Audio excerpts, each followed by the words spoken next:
All right. All right, everyone. This is James Wilson with MTB Strength Training Systems, and welcome to another Bike James podcast today. I've got a special guest. I've got Kevin Estela, who is the Director of Training at Fieldcraft Survival and also the author of a really cool book that I have, 101 Skills You Need to Survive in the Woods. And so I'm really excited to get him on the podcast to talk about some wilderness and survival skills. Kevin Estela, thanks for joining us. Yeah, thank you so much for having me. This will be a good wake up on this Tuesday after a great weekend. So excited to answer some questions and hopefully get some good information out there. Yeah, no, that's awesome. So I met you. I did a course. Like I said, you're the Director of Training at Fieldcraft Survival, which is headquartered out of Heber City, Utah, which is about 4 hours from where I live. So is a pretty easy drive. And so I came up there to take a wilderness survival skills course that you guys were offering, and you and Austin were putting that on. And so I got a chance to meet you and hear you in person. I was really impressed with your personal story. Besides being in, the director of training there, you're also a martial artist. To say that you've got an extensive background in wilderness and survival skills would be putting it mildly. So I wanted to just kind of start off with, tell us a little bit about yourself. How'd you get into this preparedness thing? I really liked your personal story that you shared as far as like how you got into it personally. But yeah, man, just tell the listeners a little bit about yourself and how you got into this. Yeah, sure thing. So I grew up in Bristol, Connecticut. That's my hometown. My father is a physician. He's still practicing medicine to this day. He's 82 years old. And the guy wakes up every morning, does push-ups in his underwear, and still gets after it. He really was the first inspiration I had for getting into the great outdoors, because my father grew up in the Philippines during World War II, and in January of 1941, that's when the Japanese Imperial Army invaded that country. And since my grandfather was somewhat political, he was very outspoken, he became a target for the Japanese Imperial Army. And that's when my grandfather moved the entire town and many of the families into the jungle. And that's where they lived from 41 until 45. Now, as a little kid, I was fascinated by the story. And even to this day, I still find it really interesting when I hear about people fleeing their homes, living off the land, kind of like the Belarus Jews did during World War II. So I just found it really fascinating then. I find it fascinating now. And, my personal interest in everything came from that. So as a little kid, I wanted to know more about this whole survival thing. I thought it was really cool. We would capture animals in the backyard with like a little box trap and then let them go. And that was like one of my earliest memories of doing things with my dad. Over the years, I started formalizing the outdoor education, reading more books on it. I still have copies of, early survival guides from when I was like 9, 10, 11 years old with my poorly handwritten signature on the inside cover claiming that they're mine. And then eventually started teaching canoeing and kayaking, eventually started, guiding those trips, teaching more of the bushcraft and survival stuff on longer trips, working for an outdoor sporting goods store. And then I said, again, let me see if what I was taught and what I've been doing all these years is legit. So I started taking classes with Maine Primitive Skills School, Jack Mountain Bushcraft, eventually settled on the Wilderness Learning Center. And that's where I met my second mentor, Marty Simon. And under Marty, that's where I learned a lot of edible medicinal plants. Marty was a Vietnam veteran and Army survival instructor, so he took me in under his wing. I became his lead instructor there from 2007 to 2012. Somewhere along the line, I started writing for different magazines, which allowed me to get even more training, a lot of firearms training at places like SIG Academy, DeFord Performance Shooting, AMTAC training. Along the way, started training in Sayak Kali, became an associate level 6 instructor there, Brazilian Jiu-Jitsu. So, I just noticed that everything started tying in one after another into, this job where I am now. And after 14 years of teaching high school history, I got offered a position at Fieldcraft by Mike Glover. He said, "Hey, I think you really need to come out here." I taught one class with them in August of 2020 at the height of COVID. I said to myself, this company is a place that I really want to be because I enjoyed everyone. I enjoyed the message. And I was like, that's it. So October 30th was my last day teaching in the high school. I moved out here in January, and I've been working crazy hours, doing some awesome stuff ever since, and loving every single minute of it. Nice. Yeah, man. You guys got a good thing going there for sure. So, man, yeah, that's a great backstory. I'm a fan of history. I love reading, especially about like old warriors. I guess this time old is relative, but I recently read the biography of Douglas MacArthur. Mm. So the conflict in the Philippines was something that I had read about, and obviously a lot different than your more firsthand accounts and exposure. But yeah, hearing about just how difficult it was for the Japanese to traverse that terrain, and then yeah, that the people were making use of that by fleeing and using the land to help defend themselves against a much larger, better armed opponent. Echoes of which happened in Vietnam as well. I just got done reading about Face, the David Hackworth biography as well. So just two very interesting situations where people who are very skilled in using the land around them were able to even the odds against a bigger, stronger opponent. So much like we learn in jiu-jitsu, sometimes technique will win the day. So cool. So one of the things that you mentioned, and I think you said you got this from the Soyak Kali. Is that am I saying that right? Sayak. Sayak. Yeah. Yep. Sayak Kali was the readiness formula, or I forget exactly what the name was, but could you explain that? Because I really like that the way that you put that. When people say I'm ready, I love the way that you explain, like, okay, are you really ready? So yeah, could you share that with us? Absolutely. Now this is where people wonder. They're like, well, how does all this martial arts stuff tie in? And as you mentioned, like jujitsu is a great example of positioning, right? Positioning is everything. We always talk about better weapon, better position. Well, that ties into martial arts, into survival, right? You always have a better tool, better condition, right? Well, Sayak is another example of another martial art, another system that explains a lot. And I mean, when you read my book, you're going to hear SIOC reference or read SIOC references throughout. The SIOC readiness formula is composed of three things: awareness, preparedness, and willingness. Now, you have people in the world who are, under the assumption that they are always ready, right? Which even the most ready person is never always ready, because there are times when you're asleep and your level of awareness is way down. So let's break this down into those three components. Awareness is your level of consciousness. Awareness is your intelligence. Awareness is your understanding of the environment around you, all the players, all the pieces, all the things that, how they're positioned and how they're oriented to you.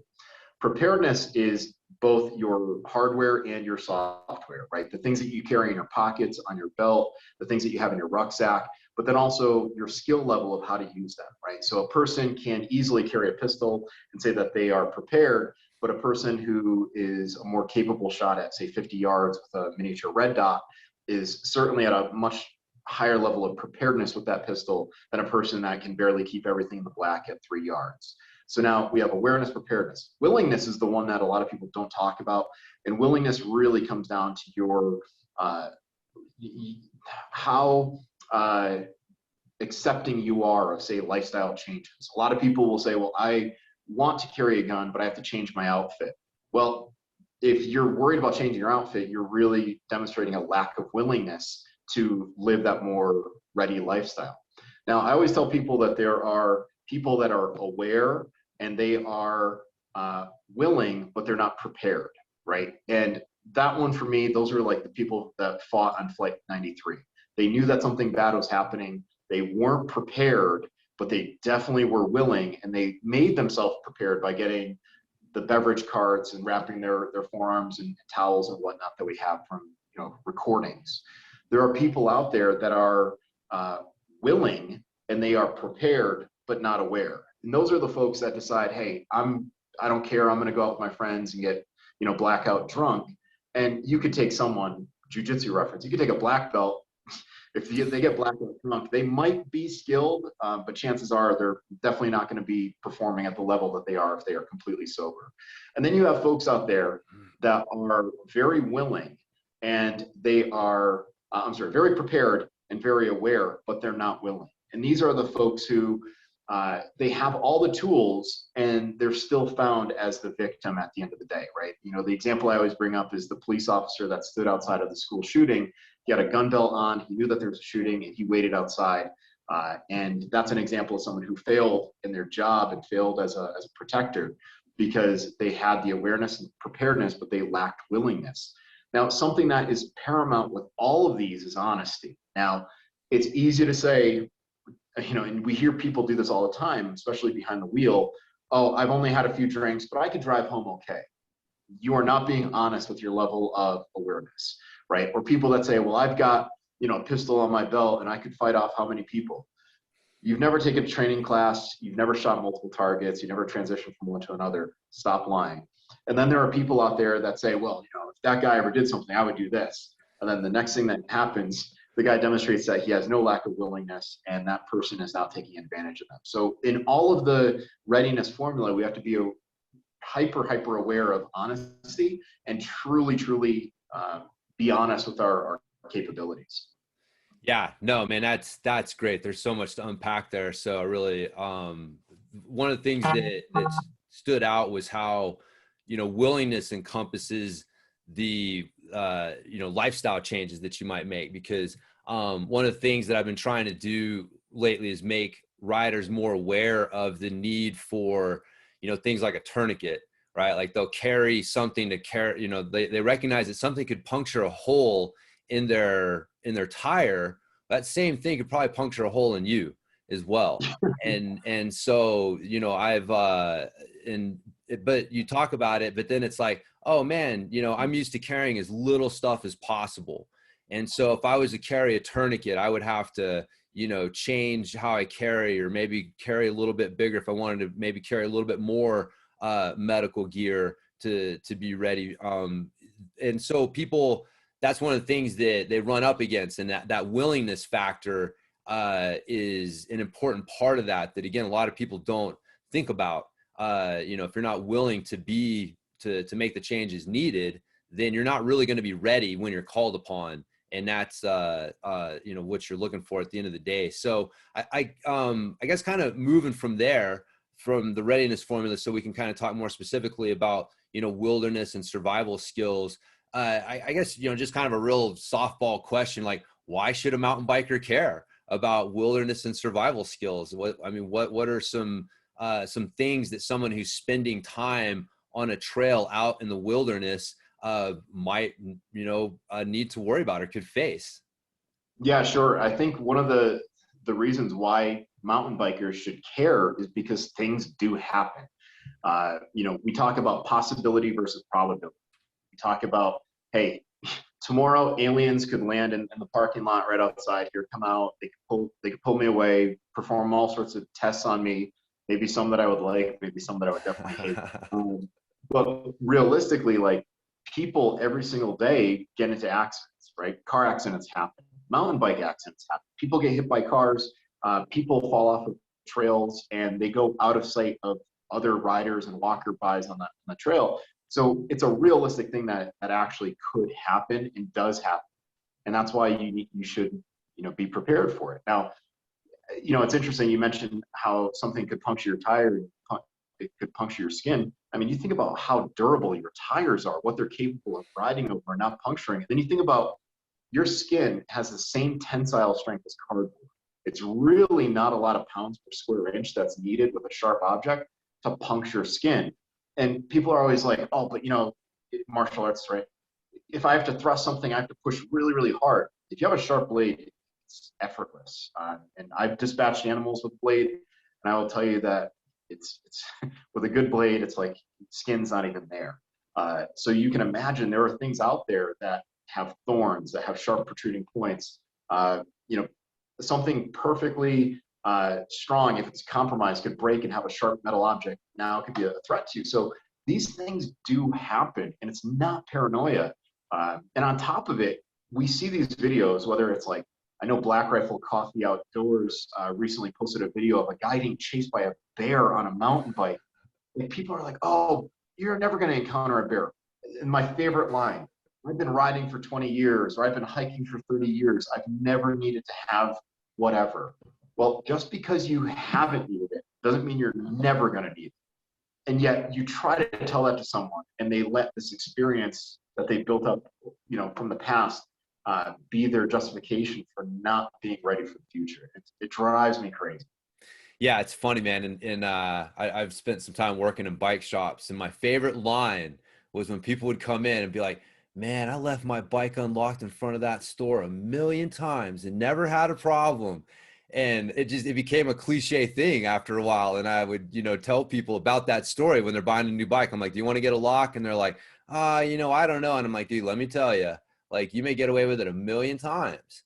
But on that 1,000,001 time, someone walks by, wants to take your bike, boom. And for want of a, $10 bike lock, then there's your thing. And, for want of a, $30 tourniquet, or some quick clot and a compression bandage, then you have the way I describe it, like the right preparedness can be the difference between kind of a cool story and a survival situation.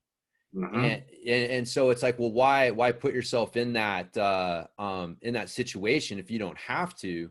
But a lot of people just don't think about it. And so what are some tools that you would suggest people carry? Again, like, I think that there's a lot of crossover between mountain biking and hiking, because I definitely, like, there's some mountain bike specific stuff that I'll carry, but the bulk of what I'll carry when I go out on the trail is pretty similar. And so what are some common things that people don't think about that you think that more people should, as far as like carrying with them when they go out on the trail?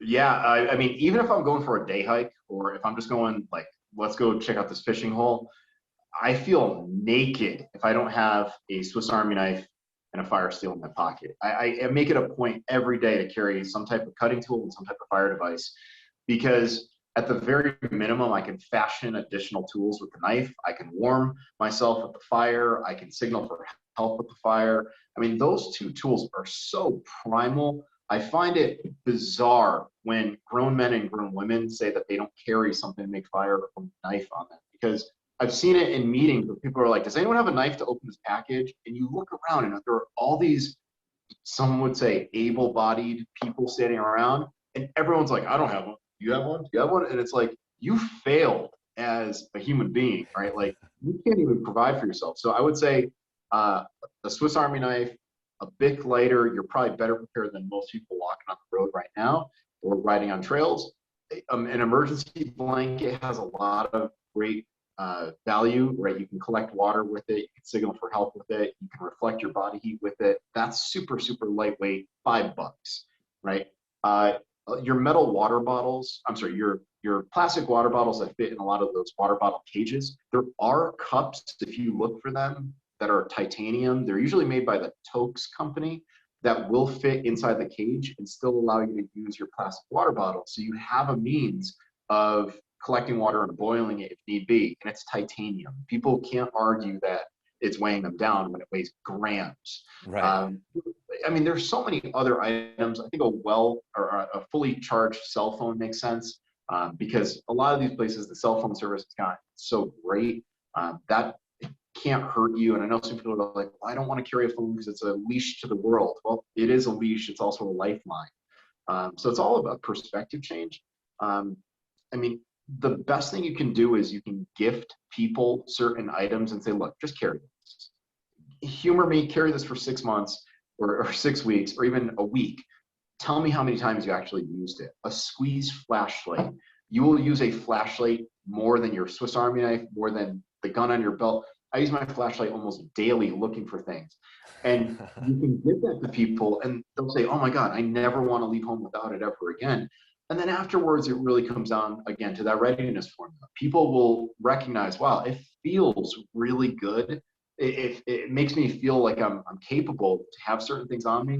I don't like not feeling that way. Therefore, those feelings will drive your preparedness on a daily basis and make you want others to be prepared, because you're only as strong as the people around you, and you want everyone to be essentially at your level, or at least at a functional level where they're not a liability. Yeah. Yeah, no, that's a really good point. One of the things that I realized is that, I mean, just what you touched on, right, is that if I improve my level of preparedness, then I'm going to want to improve the level of preparedness of the people around me. And so maybe it's not me that needs one of these skills. Maybe it's someone that I shared it with, right? But like they wouldn't have had the skill if I hadn't have acquired it first and then passed it on. So it's like a force multiplier, you know, for society. And so, you know, it's not, I think that's important because like once you realize like, oh, it may not be me that actually needs this skill, but I may help pass it on to someone who does need it, then it changes it from like, well, you know, maybe I don't really need it, but it's like, yeah, but you know, you're going to impact everyone around you by increasing your level of preparedness. And so that's a really important point that that I think is, you know, people don't think about when they start doing this stuff, but it is something, because you want the people around you to be similar to that level. But so that kind of leads me to another question is training. Because again, part of that preparedness formula is training, because you can, you know, you need to have the skills. You know, as Napoleon Dynamite said, chicks dig guys with skills. So what kind of training do you think people should have to help them to be better prepared? Well, before I answer that question, I'm going to give a shout out to our retail store manager, John Bliss, because believe it or not, John Bliss was in Napoleon Dynamite. He's actually from that town that Napoleon Dynamite takes place in. And he's got a lot of interesting trivia about, you know, that old farmer that would put eggs in his orange juice and all sorts. He's got a lot of interesting Yeah. stuff. And he said that Pedro is the funniest man of all. I heard you guys' interview. You guys were doing like man, what was the subject? You guys were sitting down talking about equipment, like I guess like your favorite gear that you guys sell in the shop, I think was the subject. So one, I suggest people listen to that because the information you guys were sharing was really good. But two, yeah, he did drop some really some good stories, inside information about Napoleon Dynamite. So but anyways, yeah, I forgot about that, but I love that movie. I love that reference there. It's like, yeah, you need skills. As I completely derailed this, sorry. No, man, it's all right. So, but yeah, what kind of skills should people have to make them better prepared? So what kind of skills? Number one, I would say physicality. I think very, very important. If you have the option of training to be more physical, and what I mean by physicality is be athletic, right? Everyone will say that there's a different level of athleticism, right? Bowling, right? I've seen some very overweight bowlers that will claim to be athletes. And yes, they are in a sport, which makes them an athlete, but there are different levels of athletes. Be the best version of yourself you can be. And it's as simple as, if you're at a place that has an escalator or stairs, choose the stairs, right? You can never go wrong with choosing strength over weakness. So I would say, in terms of skill sets, condition yourself. You should know how far you can run before you truly feel tired. You should know how far you can run in a given amount of time, right? You should be able to push, pull, lift, and press your body weight at a minimum. Because there may be a time where you're helping a person that's about your size and you're pulling them, you're pushing them out of the way, you're pressing them over something because they might be unconscious. You might be lifting them off of a precipice. You never know, right? So that's a great metric. If you can set that as a goal, hey, I can run a mile in this amount of time. I can push, pull, press my body weight. You don't have to look like Arnold, although if you do, I'll give you the salute. You're probably taking a bunch of HGH and a whole bunch of stuff like that, whatever. Not my bag, but if that's you, do you, man. You'll just have to live with the shrunken testicles. So I would say that physicality, those are great skills. I think another set of skills would be understanding how to use your tools. And what I mean by that is, if you carry a knife, you should say, well, this knife cuts, but it can also pierce, it can chop. Know how to utilize all your tools to the maximum benefit. If you carry a flashlight, understand how your flashlight will impact your safety and security. If, say that you're clearing your house at night or looking around the yard, understand light discipline, understand, you know, that flashlight beam comes directly back to you, which makes you a target. So understand different ways of using your tools in conjunction with one another, right? Flashlight pistol, flashlight knife even. I would say in addition to using your tools and understanding yourself, I think another element of training that is so, so important is getting in what we call in the survival world, just real world dirt time. Actually using your tools, getting out there and testing the limitations, but then knowing how to repair them when they get worn or out of best working order. So actually getting in that time, because then you'll say, well, I've used this thing multiple times. And if you use a thing multiple times and you have confidence in it, then in an emergency, you're going to say, I can just fall back on my training, which is, a SIOC quote, right? Trust your training. It's one of my favorite quotes, because if you trust your training and if you can prove it, if you can pressure test something in training, it's going to work in reality. But if you just allow your training to be all theory and you're not using pressure and whether that pressure comes from another person, a time element that you put on it, or limitation on your gear, unless you have that pressure, you're not going to know the honest capability of yourself and all the things around you. So that's all the type of training I would recommend.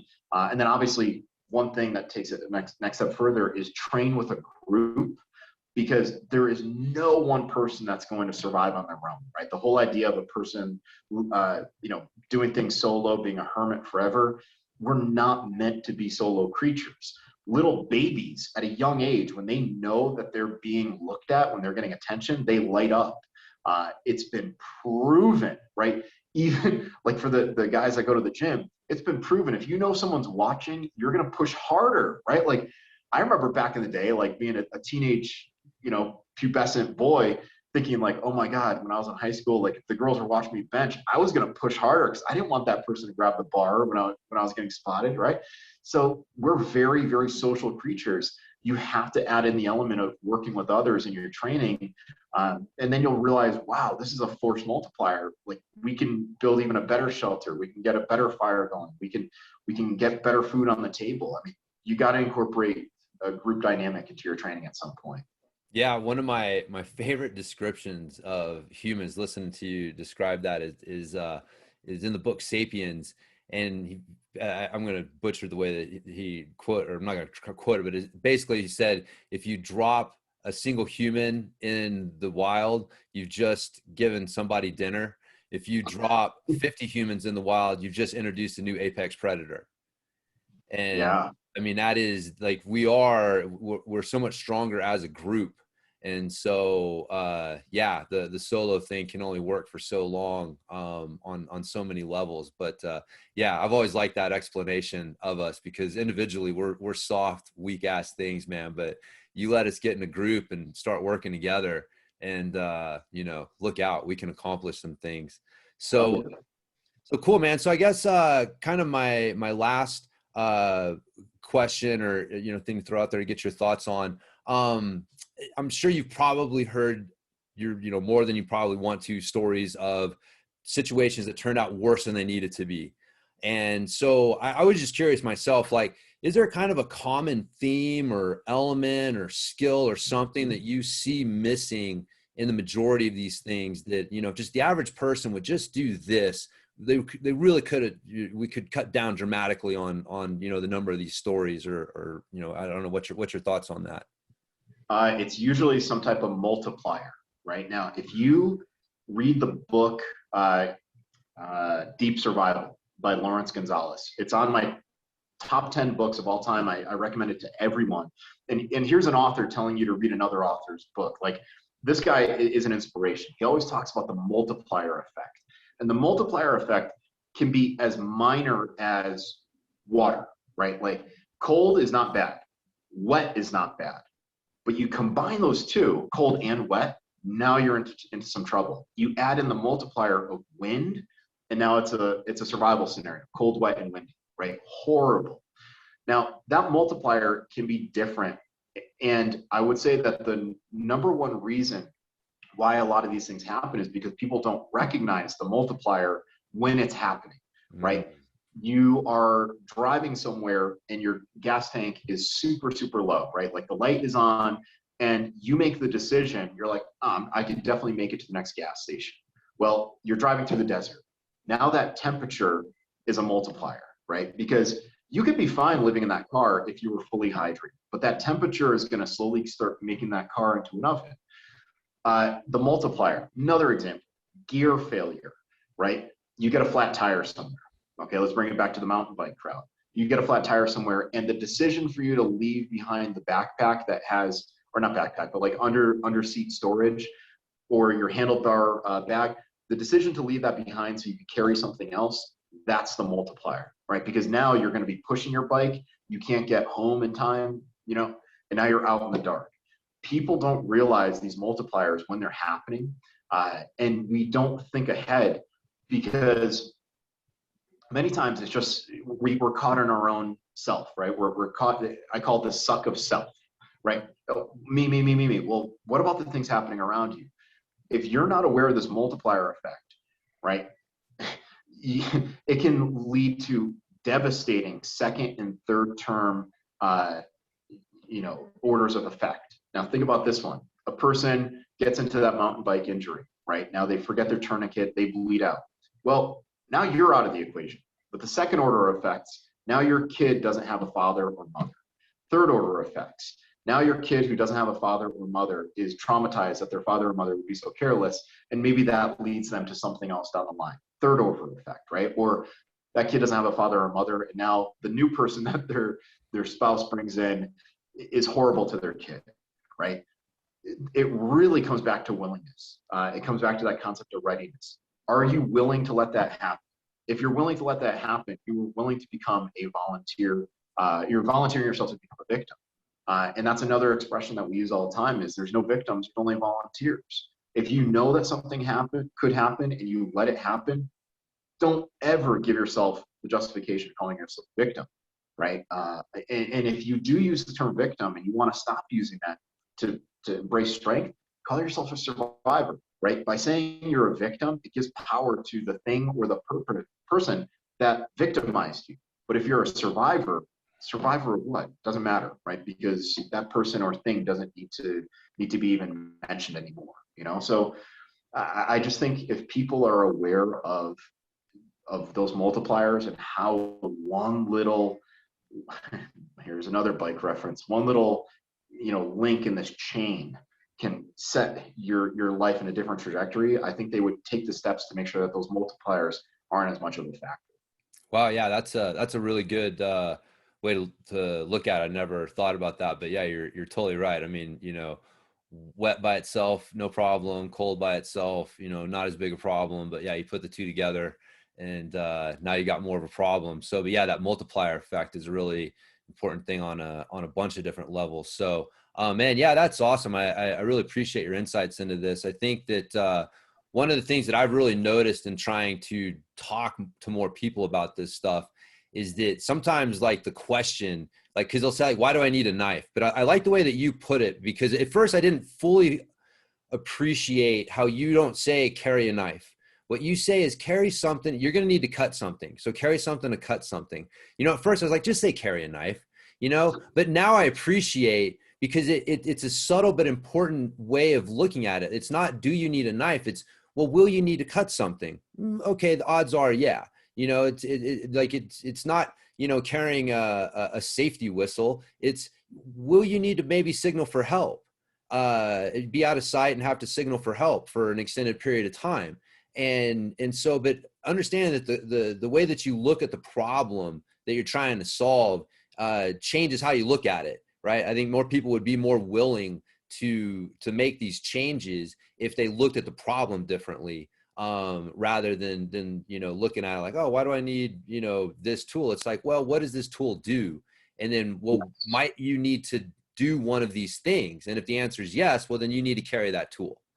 So so cool. Yeah, I really want to say thanks for helping me with my own personal journey with this, and for taking the time to share this. And so besides finding you through the Fieldcraft Survival, what is it, fieldcraftsurvival.com, or what's the main website? Yep. And then I know that, yeah, fieldcraftsurvival.com is the main website. Fieldcraft Survival on Instagram.